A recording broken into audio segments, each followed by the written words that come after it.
Welcome to the Layin the Body podcast. I'm Terrence. And I'm Lucas. And we're the place to be for head rushing shots of hockey. We're back again after another 2-week hiatus. Hey, listen, we had some stuff to do. We're gonna get there. Once we start getting the actual film equipment, which we're slowly working on.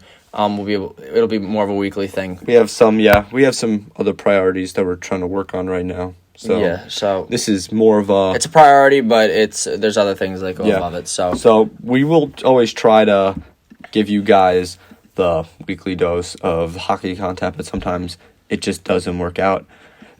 We're back again.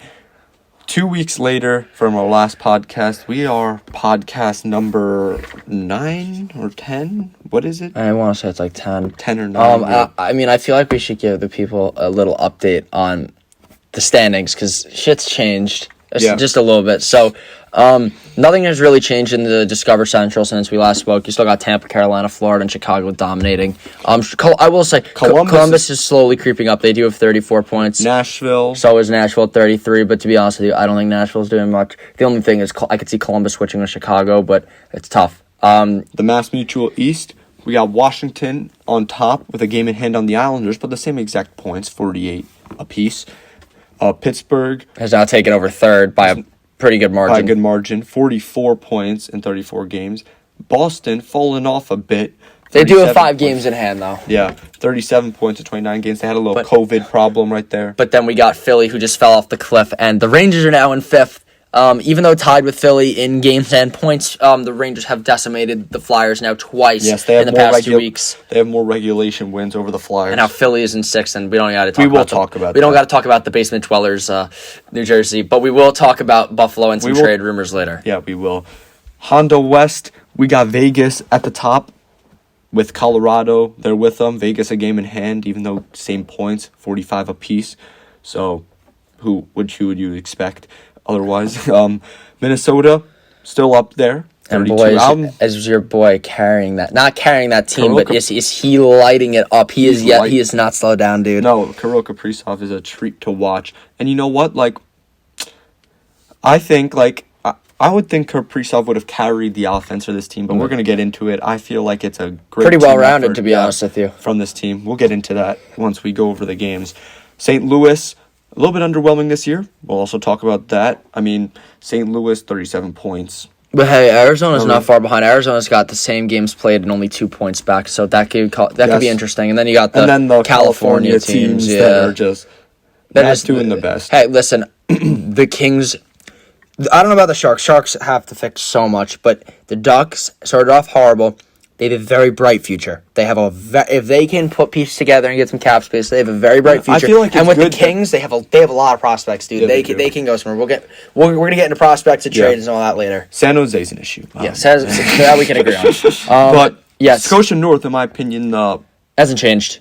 Literally has not changed. Scotia North is the most drama-fied division. Yeah, the only change that we've had is the fact that Vancouver is now up at 5 instead of 6. Calgary's dropped to 6, and Vancouver is now 2 points out of a spot, but they played 6 more games than Montreal had a little bit of a COVID thing too. Yeah. So they have 31 games played, while the rest of the division has 33 over. So is what Toronto's it is. Still at the top, 44. Winnipeg tied with Toronto. Winnipeg's turned it on in hand, and so is Edmonton. 44. Those three Edmonton, same thing, 42. Tight. Montreal is 37. And then the rest. Which they just made a trade. We'll talk about that soon. But that's a little bit of the recap of the standings. Now we're going to go into some scores. Now we are filming this on Saturday, March 27th. And we're going to be looking at the past 2 days. Just like Thursday. We'll go over all the scores, but we'll pretty much go in depth on the ones that actually have some implications. Yeah, we're going to try and make something. We're going to try and make it up for not being 2 weeks. And we're going to go over the Thursday, March 25th and the Friday, March 26th games. And to kick that off, Thursday, March 25th, Islanders Bruins. Islanders are going to take this one 4-3 in overtime. Overall, Islanders had a game. God-awful first period. I didn't get to watch the first period. I think a solid game. Solid game, yes, but the first period was not pretty. That's been a trend going. Well, yeah, but dude, I saw penalties, just the way we played in the offensive and defensive zone. and turnovers was the story, but the Bruins could not hold on to this one. Do you know who has the most penalty minutes for the New York Islanders? Matt Barzal. Interesting, right? Yeah, just a little interesting, but nah. I don't remember the last time he had a point. He had a point like 3 games ago. He'll find his game. I'm not worried about that. But moving on from that. But overall, like, it shows dominance by the New York Islanders in the East Division. That they're able to come back against a top Boston team for sure. So, even though they did give up a late goal, I mean, good resilience by the Islanders just to keep it going. Just score 21 seconds into OT. Perfect. And good win for the Islanders. A shellacking. This is not the first time either. Flyers 8-3 for the Rangers over the Flyers. Now, it wasn't as bad as 9-0. It wasn't as bad as 9-0, but still 8-3 is still bad. Yeah. So many goals. Zibanejad looks like he's just turning it on. Hey, we'll get into it later, but that is very good for Ranger fans. I know you love Zibanejad, but that's very good for trade bait. Let me tell you that now. That puts his trade value way up. No, but I think Mika Zibanejad is someone that you don't want to trade. He's someone that... Well, to be honest with you, with the trade that I'm thinking of, I don't think you're going to have a choice to trade somebody like that. Oh, yeah, I got what you're talking about. Okay. But hey, it helps if it boosts Miller, his trade. Like, we're going to talk about the Rangers a little bit more in a little bit. Yeah, we'll get to some trades. They're definitely involved in that. But, I mean, the Rangers, I feel like, are just a very solid team. Like, they're really kicking it up, and the Flyers are falling off a cliff. For sure. Now, Devils, Capitals... Capitals win 4-3. Not much to really get in on this one. Not much. Devils are way out of it. Kuznetsov with 2 goals in the game. He's been underwhelming this season, but he has been injured for a lot of it. He has been injured, but for when he's played, he's been very underwhelming. I haven't really seen much of him. It's hopefully good that he'll pick it up. Some points on the board as the Ovi's also picking it up. He's now has 15 goals when he hadn't had a lot of goals beforehand. Yeah. So Ovechkin is doing good. We're gonna go over the top stats too, as like a lot of stuff has changed, but yeah, like the Devils still bottom dwellers. I still like their team. I think they're a pretty future, yes, but for future, right now, no. Future, and I still think like they're a team not to be handled lightly in that East Division. I feel like people want to walk all over them. They have been competitive in every game that they've played this season. They have yet to get. I don't remember the last time I saw them lose by 3 or more goals. Yeah, they've only lost by 1 goal. I think for a lot of them. I want to say for like 15 straight It's just games. they haven't been able to like really do it, and I mean that comes with the young players. To be honest with you, it's not their offense. And to be honest with you, it's not Blackwood either or anyone in goal. It's the defense that needs work. But hey, Ty Smith, he's a stud. You got to move PK Subban, which we're going to talk about in a little bit, but they've got to be able to move to get younger prospects on the defensive end. But moving on from that, we got the Hurricanes and the Blue Jackets. This one has some implications.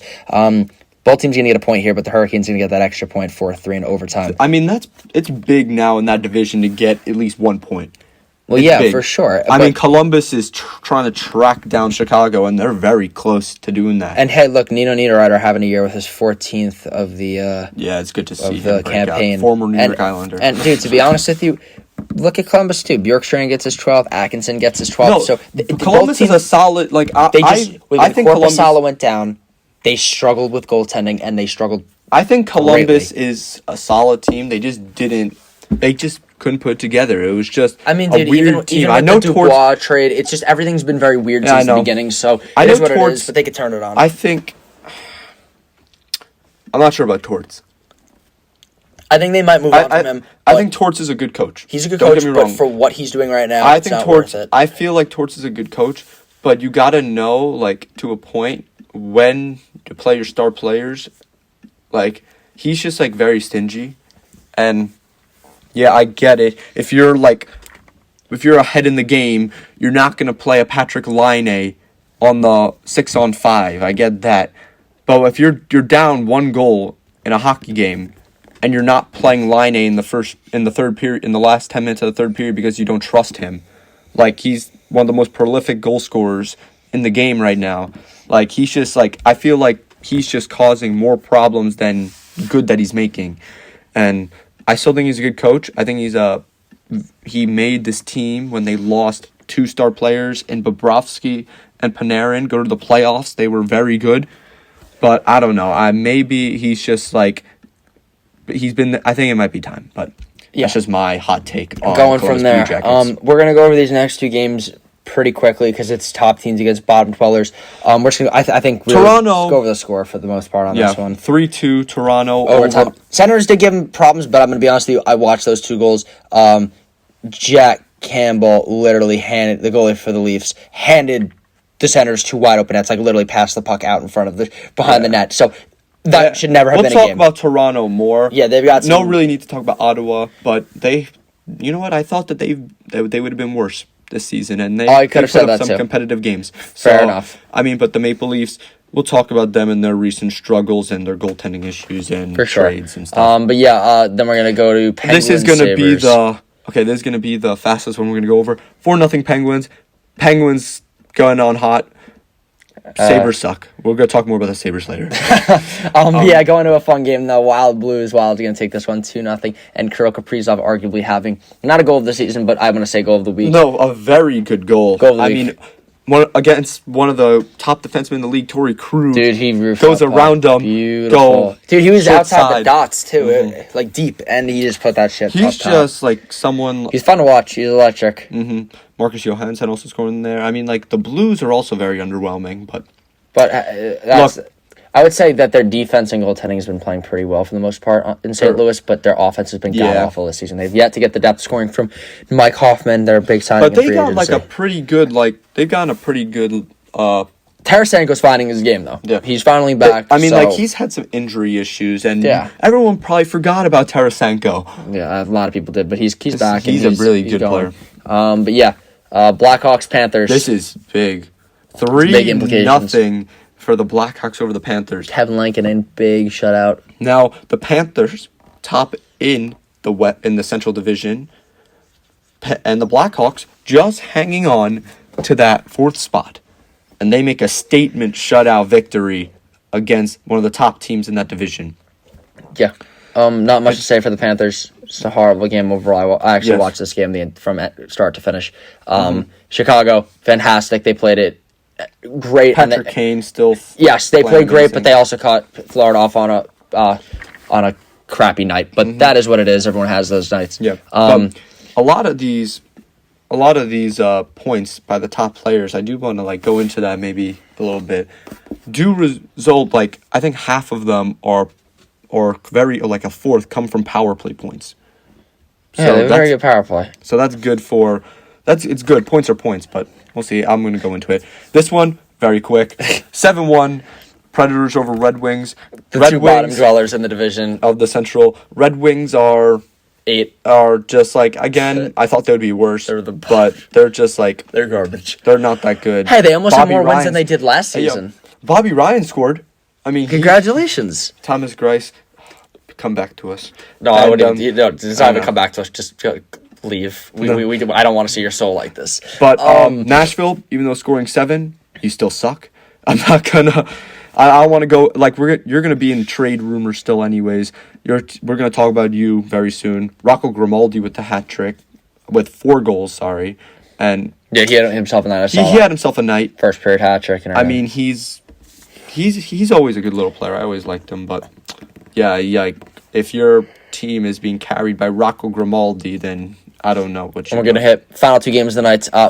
Rematches of last year's Stanley Cup final. And then the next one is rematch of the playoff series last year, which was exciting to watch, and I wouldn't be shocked if we see it again.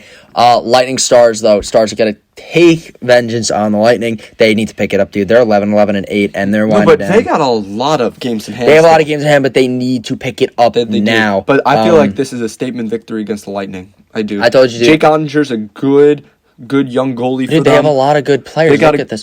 They just got they haven't had Tyler Seguin the whole season.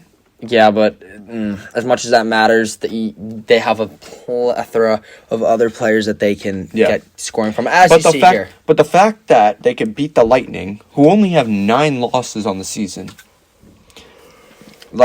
that's a big statement victory for the Stars over the Lightning. 1,000% agree. But if they can keep this pace, then they're gonna overtake that 4th spot. Yeah, a lot. It's gonna be a fun division to watch. But yeah, next one, not as close of a game, but Avs and the Knights, 5-1. Another statement, Avalanche over the Golden Knights. This is a game that brought them within within the same amount of points as they're tied for first. Yeah, they're tied for first now because of that win by the Avs. And that's like a very, very clutch win. Listen, McCarr's back. McCarr's healthy, and even though he has 3 goals, and people are like, "Oh, his numbers are down," he's been injured for literally half the season. No, McCar's a beast. And McCarr is going to win multiple Norris trophies in his career. Yeah, I don't care. And here's the thing: the Golden Knights, you're allowed to have a bad game here and there. It's all good. Yeah, it's fine. Shake it off. It is what it is. Shake it off. You guys are still gonna be. You guys only have 9 losses on the season. The Avalanche. Yeah, I mean, like, the Avalanche have been up and down, but the Avalanche are still a great team, and if they start to bring it together like this game, they're going to be great. This is something to watch in the playoffs. So that's it for the games on Thursday, March 25th. We're going to go into Friday, March 26th. Devils Capitals again. We already went over this pretty much. 4-0 Capitals this time. They just went over it. Ovechkin, Backstrom, Ovi just scores 2, so, I mean... 4-0 Capitals. We already talked about this. And then, scary one for Blues fans, though. Ducks take this one 4-1. I mean, the Blues did play yesterday. I know, they had a back-to-back, but, dude, just... No. That can't happen. The Blues played in Minnesota. I know, but you can't lose, dude, to a back-to-back, especially to the worst team in the division. But here's the thing. I think the Ducks aren't as bad as people I don't think they're as bad as they think. As everyone thinks, but dude, they as a Blues outlook, you can't go 0-4 for those for points. I agree. But it is what it is. Sharks, Yotes. Yotes take this one 5-2. The Coyotes, like we said, are slowly creeping back in. They're underdogs, dude. I always liked that team. And here's the thing. The Coyotes, they have had some issues with management and everything. But they're slowly putting it together, dude. Picks. Like, they don't have their first pick this year and next year.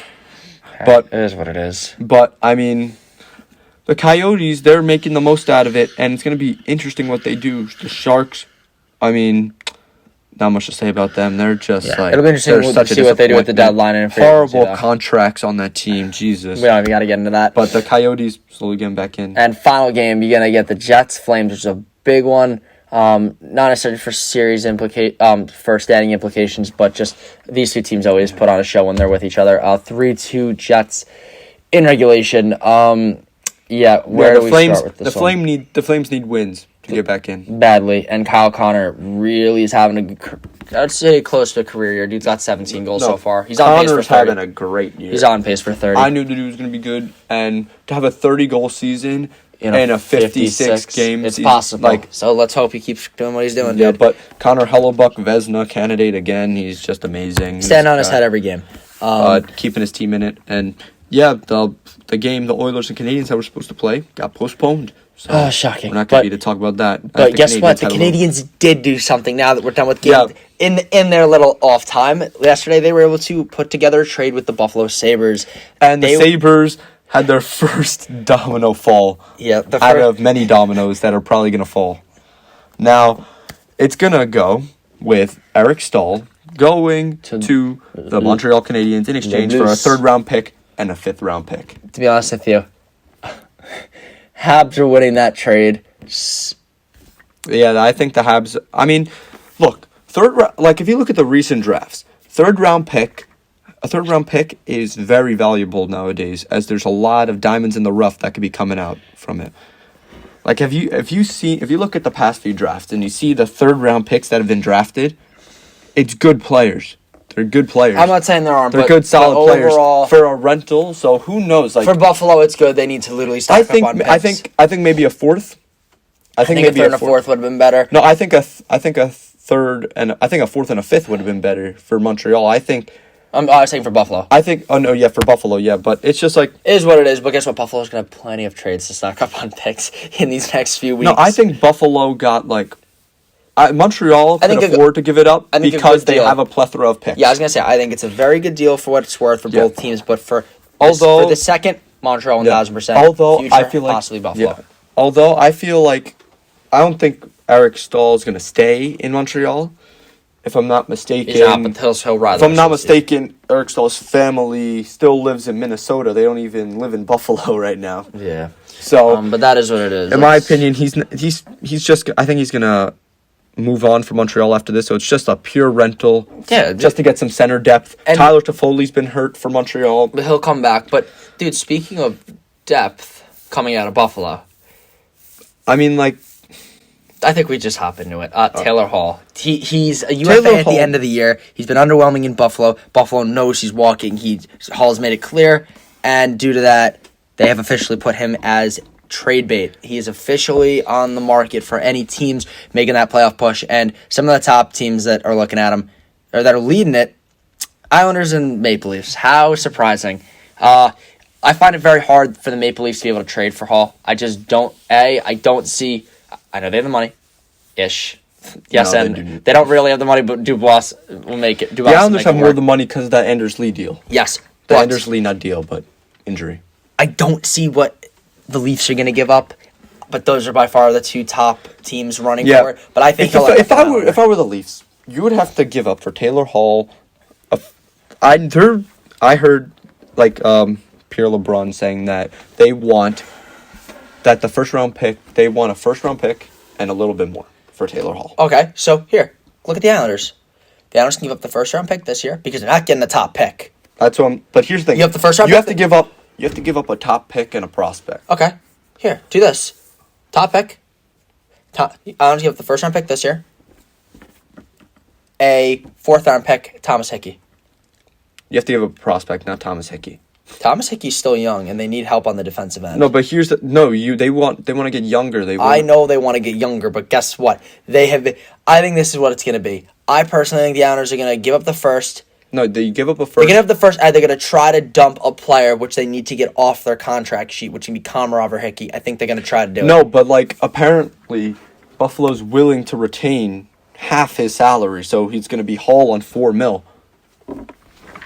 So I mean, if they don't really have to necessarily. Okay, so a first. If they retain, so maybe you see. If they don't retain, yeah, give up one of. As much as I don't want to see it, maybe. I'm not saying Sebastian Aho, but maybe you see a first, a fourth, and Aho. But yeah, a first and Bellows, something like that. Yeah, that's what I'm saying. I feel like that is more realistic. I think Bellows and Aho are the two, though, being looked at. Because Dow Cole's Dow Cole. He's not going to go. No one's going to want him. Everyone knows he's. No, I think Bellows and Aho. Yeah, but here's the thing. If you give. As the Islander fan in me, if I give up Bellows, if I give up Aho, I want to sign Taylor Hall. But here's the thing. I purely see Taylor Hall as a rental. He is a rental, dude. He's going to ask for stupid money. Yeah. We don't have that money. I purely see Taylor Hall as a rental. We got to sign Pellick. And I purely see Taylor Hall as a rental. And I don't want to give up one of our big prospects just for a rental. A push to the cup. Even though, because you don't know how it's going to turn out. Lou says, if you're good, we go for it. So I don't know, but he said whoever gets a scoring winger, like everyone wants a scoring winger. We always look for a scoring winger. If the trade is available, then we will make that trade. Yeah. And if he sees it, then he will take it. And I feel like Taylor Hall's could be an X factor. I would agree with that. He's at a low right now. Because everyone's on a low in Buffalo. I feel like a first. And maybe it's a first and a first and something else. Probably I don't know, but it's I think. But I feel like Aho, I'm not too upset because we have a crap ton of. But here's the thing: if the Buffalo Sabres do not retain, we're giving them. Then we give them one of our trash contracts. Yeah, without question. But here's the thing: I got a feeling Buffalo's willing to retain. Yeah, they need whatever they can get for the future. So I mean, like if they retain $4 million this year, then it isn't a big deal. Like they're still saving money from Taylor Hall. Yeah, it's only $4 million for a year, for like half another year. No, I agree, dude. Trust me, I agree. So it's like Taylor Hall, I think, is going to be a pure rental for any team that gets him. Yeah, and if he goes to the Maple Leafs, I would think the same thing. First round pick, prospect. Maybe not like a Nick Robertson, but they got some very good prospects down that system. Rodi Namarov. They got like good prospects on the D end. Timothy Liljegren and Rasmus Sandin, who are down there. Like, I know they're not going to give their top prospects like that, but like some other guys in there that could, like, they might think of highly. Yeah, and they have plenty of guys to give up there. But there's also a problem with the border dispute, which went like not the border dispute, but like they would figure it out, but it wouldn't. But it's a 7-day quarantine now. Yeah. So this is tough to figure out, but instead of a 14. I think there's one other big guy that we really have to just touch on. Jack Eichel. Dude, I feel so bad for this kid. Look, if you look at his transformation since year one, the dude now looks like Murph from Home Alone. He looks so bad. Jack Eichel. They stole his life, dude. Buffalo has taken the soul. Look at this picture, dude. He's being forced to smile. Look at him. I feel so bad. Yeah, I mean... He's going to the Rangers, though, in my eyes. I just don't see any way around that. I personally think what it's going to be is, obviously, like I said, Mika Zibanejad playing better. If this does happen somehow before the deadline... I know, but I'm seeing Mika... a first, and... a prospect. And to be honest with you... Kako. This is my problem. Kako and Mika are both centers. Capo's a winger. He's been playing center. He's been playing center with the injuries. Yeah, he's been playing center. I mean, he could play both, but he's a natural winger. Okay, he got drafted as a winger. Fine, so put him on the winger as a winger. If you do a first, fine. It's part of your rebuild. Getting Jack Eichel is well worth a first if you're in your rebuild. Fine. I think Kako is a big. I feel like he's not a bust, but he's not what everyone made him out to be. I think he could still be good, but here's the thing: Buffalo is where prospects go to die, and now. If you've seen all these players that went into Buffalo and then they done better outside of Buffalo, like Evander Kane, Ryan O'Reilly, Robin Leonard. But you don't like. I think dropping Mika and getting the first is fine. The first is good. Mika is fine because Eichel's going to take his spot, and Eichel's a massive upgrade. Here's the thing, even though Mika's really good. But like, why would Buffalo take Mika for Jack Eichel? Just for the first? No, they would have to be getting a solid prospect or another big pick, like a second round pick. That's what I'm saying. Like, I don't think the Rangers should in there. I feel like Mika Zibanejad. I feel like that's a fleece for the Rangers if it's just a first, Mika and Kaapo Kakko. I feel like that's a fleece. And Eichel's on a long term deal. Yeah, I don't think add Mika in there, but like. I don't see them giving up Lafreniere. They're not giving up Lafreniere. I don't see them giving him up. I do see them. The first overall I can see them give up Kaapo Kakko. They do got some good prospects down there in the system. I had said Pavel Buchnevich, who's going into a contract year. The dude is great. He is looking. Why would you want to sign in Buffalo? He's an RFA. I mean, yeah, okay, but. Look, I think if you pass the rights over to Buffalo, they can then use it against and look to trade him somewhere else for extra stuff. I know, but it's just a tough thing. I think Jack Eichel is a more complicated situation than Taylor Hall. Well, yeah, because this is not a rental. He's on a 7-8 year deal. Yeah, he's worth $10 million. And here's the thing: that's a lot of money allocated, and the Rangers, if they get him, that's going to be something amazing. And. Look, this team is just... they're a mess, Buffalo. They just fired Ralph Kruger, which is a good step in the right direction. I didn't know why they didn't fire him a year ago. But it's just like... It's very rough for this team, and it's... Just the team isn't going right. But, I mean...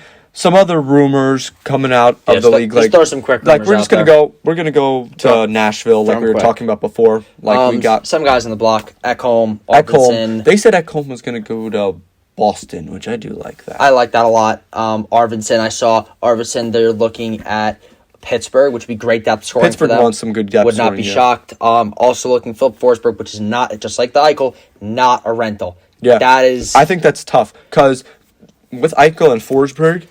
The teams want more. You know where I could see? They want super. You know where I could see them ending up? I could see Minnesota at the end of the year. Yeah, I could see because they have a lot of big contracts expiring. Suter's done at the end of the year, and so is Friesen. Is not done at the end of the year. I'm pretty sure that I saw one of their big contracts done. You can look it up. They were both signed to 2013 for 13-year deals. There's someone big up at the end of the year. No, it might not be Friesen or Suter, but they're okay. Let's go into this. I was reading this the other day. We're gonna be looking this. Okay, I know that they're locked up with Suter in them for a long time. Okay, let's look at this. Sorry guys, we're gonna have a little dispute right here. Well, he's looking that up. around the league, other players that are just, like Ricard Raquel. Ricard Raquel is one of them. Kyle Palmieri's another one. Yeah, that could be going places, but yeah. So you got where's the boy? Ryan Suter has another 5 years. Thank you. So does Parise, another 5 years at 7.5. Thank you. Coming up though, they got Johansson Benino, which is fine, I guess. They got a lot of contracts coming up, which is going to be interesting. That's what I meant. A lot of money, not the two players. That was on me. Yeah, but dude, you can then fix their contracts, get some money to keep to get Forsberg. I don't know. I could see it. They have a lot of stuff. I could see it too. It's just like I would be shocked. Yeah, it's a hot take. I get it. I mean, a lot of these it's very interesting, and it's going to be very hard with the border to trade like for the Canadian teams as well. And it's tough. I could see Tampa Bay making more trades because why not? Why not? They made a little trade, Alexander Volkov to Anaheim for a small pick. But that's just Tampa. I know, that's just Tampa. Tampa's going to be doing their own thing. I mean, like, some team that I could see making a big splash. Here, ready, I got that one for you. Give me your bold predictions. Give me a bold prediction of a big splash team. Of a big splash team? Give me a team that's going to make a big splash in this market. In this market? Give me one. New York Islanders. I think the Islanders are definitely going to go for it. Everyone's been seeing it. I don't want to sound biased. I do not. Guess what? But here's I was going to say the Islanders too. I'm going to give you a different one. I'm going to say a big one. A little shocking. I see the Carolina Hurricanes. Yeah. Because Dougie Hamilton, they're not talking contract extension. Yeah. Carolina's so they will have that money. I see Carolina making a big push into free agency. I mean, Florida, I'm looking at Carolina. Carolina Islanders are my Carolina would have I think Carolina buyers. Those are my two. Last year they traded for Vatanen, Shea, Trocheck, and everything. Like they did a plethora of it, but yeah, they are a team to go. Are the buyers in free agency? Not free agency in the. I think all these top deadline. teams are buyers, but it's just going to be interesting, especially to see with Toronto and the Canadian teams. We all know the seller. Yeah. We all know the seller is Buffalo. It's not a surprise. Like, it's just like. But hey, it's going to be interesting to see what these teams do. There's a lot of trades that could be going off. And finally got the first one yesterday, obviously, with Eric Stahl. I can see these. I think that's the first domino of. I think it's the first domino. Yeah, but we're going to see a lot over the next few weeks. Yeah. But hey, give me your top 5 power rankings. Let's go. Yeah, we're going to go with the top 5 power rankings right now. Let's see. Number 1, we're going to go with the easy one. Tampa Bay. Yeah, not a surprise they picked it up. Tampa Bay. I mean, they picked up. They just keep doing their thing. Yeah, they just lost, but you know what? Got to go with it. Next one, I'm going to go with Colorado. They've been picking it up recently. I know that they've been very hot, so I do like it. They're 8-1-1 in their last 10. Do like myself some Colorado. Number 3, I'm going to go with Washington. Washington's been very, very good recently. 9-1 in their last 10, and they've just been... The Islanders have been up his tail, which I'm going to have the Islanders as my 4. But they've just been neck and neck, and then Washington Capitals hadn't let the Islanders gain any traction on them. So the Capitals are going to be my 3. Islanders going to be my 4 because they've just been going nonstop, and they've been winning big games and big moments, and they're going to stay at the top of that division. And my number 5 is going to be the Carolina Hurricanes, like we were just talking about just before. They've been very hot recently. An honorable mention, Minnesota, as they've been very hot recently as well. Haven't lost a game in regulation at home since the first game at home of the season. Yeah. So yeah, it's very, very good for Minnesota. Minnesota's been very hot. Lights out without be question. My power rankings for the season. I'm gonna give you mine. Gonna give Tampa at number 1. No explanation needed. I'm gonna give 2 to Washington. Again, those have been the 2 hottest teams in the league, and I'm kind of going off it. Islanders gonna be 3. I know that's the top 3, but again, it's undisputed facts. Mm-hmm. Look at how they've been playing the past 10 games. At a question. Number 4, gonna give this one to Colorado. Again, like you said, they've been blistering hot, and with Makar and everyone becoming healthy, it'd be interesting to see what they do down the stretch. And number 5, gonna go to Carolina. At a question. And number 6, I'll give you an honorable mention. Gonna give Winnipeg. Yeah, Winnipeg's been very hot. I like Winnipeg. Yeah, I think that kind of closes us out for the most part. Yeah, I think we're good, but.